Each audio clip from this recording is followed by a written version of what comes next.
Welcome back to a brand new coaster review, and today I'll be talking about Railblazer, which is the RMC Single Rail model in California's Great America, Santa Clara. So this roller coaster was announced in 2017, and I was kind of underwhelmed. I knew that they were going to build a single rail coaster because of the SR code that they had put out, but I was kind of underwhelmed, like I said. I think it was overshadowed by Steel Vengeance, Twisted Timbers, and maybe even like Hang Time. After I saw the Wonder Woman announcement, I was hoping for something bigger. Cut to a few days ago, I ride it, and oh my gosh, it's one of the best rides I've ever ridden. So I'm going to be talking about the good things, the bad things, and then I'm going to finish up with a final score of F to A+. Let's talk about the stats of this coaster. So it has a length of 1,800 feet, so it's actually pretty short. A height of 106 feet, that's also with the drop at 90 degrees. You'll max out at 52 miles per hour and go through 3 inversions. That provides a ride time of just a little under a minute. So if we look at the stats, it's actually pretty underwhelming. It's actually a little bit smaller than most RMC coasters.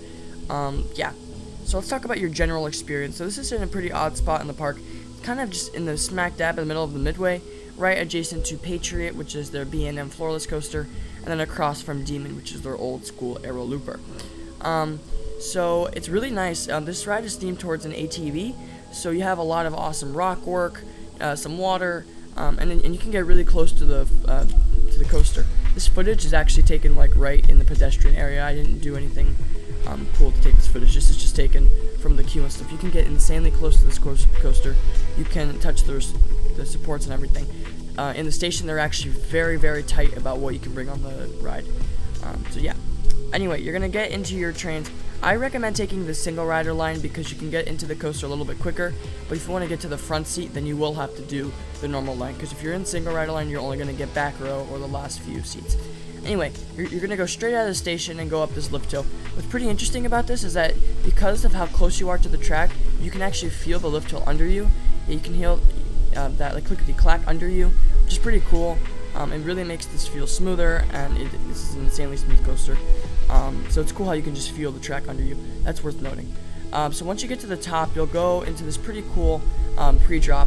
You kind of dip down, lose, or you pick up a lot of speed, but then lose it again as you pick back up. Unfortunately, they put like a catwalk next to it, so it doesn't feel as open as you should, but it's still pretty cool. In the front row, the drop is great, and so is the back. The drop is just great on this coaster. 90 degrees, you're getting flung out of your seat with the ejector airtime.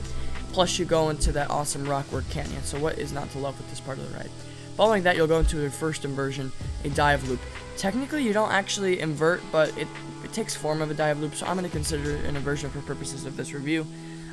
This is a good element. It's pretty intense, actually. Following that, you'll go into my favorite part of the ride, which is this non-inverting corkscrew airtime hill. This is amazing. On my first ride of the day, in the back row, my restraints were super high up, and I got absolutely ejected. It was amazing. Following that, you'll go into the sort of twisted element. This is just here to show what these single rail coasters can do, and I like it a lot. It's fun. It's not too intense, but it's a really fun element. So you twist around, go into a little ejector pop there. Following that, you'll go into your second of 3 inversions, which is a cutback. This is a good cutback. I've ridden 3 cutbacks now. This, the one on Twisted Timbers, and the one on Rock Bottom Plunge, and this is definitely my favorite.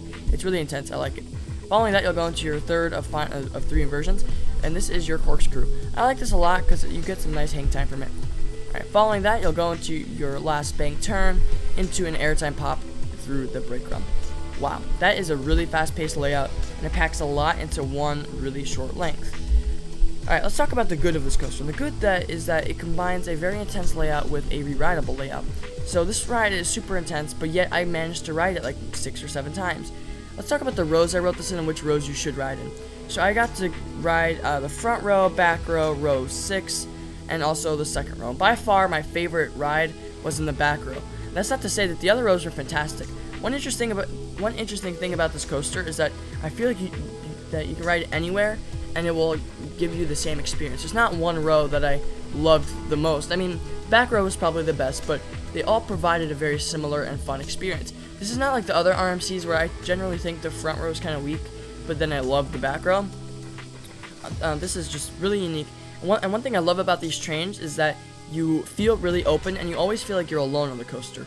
I've never really felt that I'm alone on the coaster, except when, of course, I have been the only one on the train. but you just feel like, because there's no one sitting next to you, you know, it's an interesting experience. Alright, let's talk about the cons. And the issue with this coaster is the capacity. So it has single file trains, which I kind of like, but I wish that they would make, maybe add like some sort of thing that would make the operations better. The operations aren't bad; they dispatch trains very quickly. But because it's only 8 people, it's really hard to get the row you want, and it's really hard to, you know, like ride this as much times as you want. Because I was there on a pretty dead day, to where everything else was more or less a walk-on, you know, 5-minute to 0-minute wait. Whereas Railblazer was almost always like a 10 to 15 minute wait. And 10 to 15 minutes isn't bad, but imagine on like a peak summer day, which, yeah, it'd be really crowded and probably the most crowded in the park. And not just because it's a new coaster, that's because of the capacity. Now, one thing I really wanted to talk about is the restraints, and a ton of people complain about these things. These are called the comfort collars. So basically what it is it is a really thin lap bar that is, of course, attached with a belt to your seat, and then going over your shoulders is sort of like a belt. Yeah, people complain about these a ton. People are putting them in the top 10 worst restraints. Honestly, I actually kind of like them. And now, obviously, a shin guard and the normal RMC restraints would probably be better, but this isn't bad either. I mean, on my first ride of the day, I had a lot of room, and that had some amazing ejector airtime. In the front row and all my other rows, to be honest, I had some great ejector airtime. They are not that uncomfortable. However, I'm a little bit under 5'6", so I'm not sure if someone that was taller or maybe even shorter would have a harder time. But yeah, at 5'6", they're just fine. They're just fine for me. Honestly, I have no comment on those. They're fine restraints. Okay, so how does this compare to other RMCs and the other coasters in the park in general? So I'm having a hard time deciding between this and Gold Striker, because there's honestly nothing that you can compare this coaster to. It's just so unique. And then how would this compare to the other RMCs? Like I just said, I don't think that this can be considered an RMC. Sure, Rocky Mountain Construction made it, but that would be like comparing Gatekeeper and Fury 325. They're both made by B&M, but they're two completely different models. So I think this comes down to rating them against other coasters that are like it. Honestly, you'll just have to wait until my top 20 for that, because I don't know myself yet. I think I like this more than Wicked Cyclone, but then again, I'm not sure, because Wicked Cyclone is so much longer, there's so much more airtime, but then again, this is so unique, this has a better drop, so it's just so hard for me to choose between. I might like this more than Steel Vengeance. Yeah, it's just too hard for me to decide right now. I have to like make a top 20. As for where this compares in the park, I do like this more than Gold Striker, but it is extremely close. I've decided that Gold Striker and this would probably be like my number 13 and 12. They're pretty interchangeable, but yeah. So it's time for me to give this a final grade, and it's really hard to give this for a grade, because usually each time I give a coaster a grade, I base it off of other coasters like it, and currently there's only a mirror image of it in Texas, and they're pretty much the exact same thing. The only difference is that Railblazer goes a little bit faster.